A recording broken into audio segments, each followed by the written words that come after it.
People who wonder, is the president's sudden interest in evaluating the U.S. Postal Service, is it based in true concern for the decline of the Postal Service, or is it based more in politics and perhaps his dislike for Jeff Bezos, who of course owns the Washington Post? And so there's kind of two things at play here, but certainly this feud in relation to Amazon kind of reached a fever pitch when the president called the USPS Amazon's delivery boy.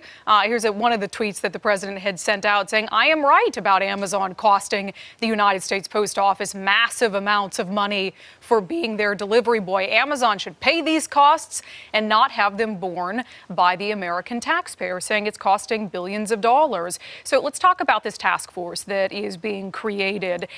So the president and the White House putting out a release about this yesterday, saying they basically have numbers to back up the fact that the USPS does need a top-down review. So a quote from this announcement about the task force says the USPS is on an unsustainable financial path and must be restructured to prevent a taxpayer-funded bailout. So some of the numbers that they point to saying this is needed, they said the USPS has had $65 billion worth of losses since the recession.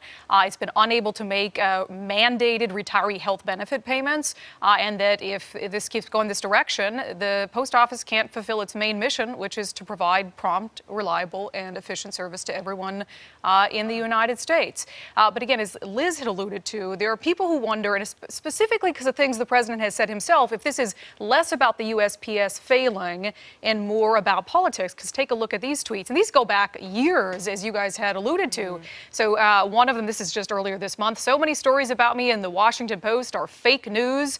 I want to read you a second one that he put out. I believe this is in July of 2017, so way back. "The fake news Washington Post, Amazon's chief lobbyist, has another of many phony headlines." Oh, this is the one from earlier this month. "Trump defiant as China adds trade penalties." So, you know, for a long time, he's been critical of the coverage of him in the Washington Post, which, as you said, is owned by Jeff Bezos, who owns Amazon. And now he's doing this review of USPS, and it remains to be seen what impact that could have on Amazon. It's interesting because when Amazon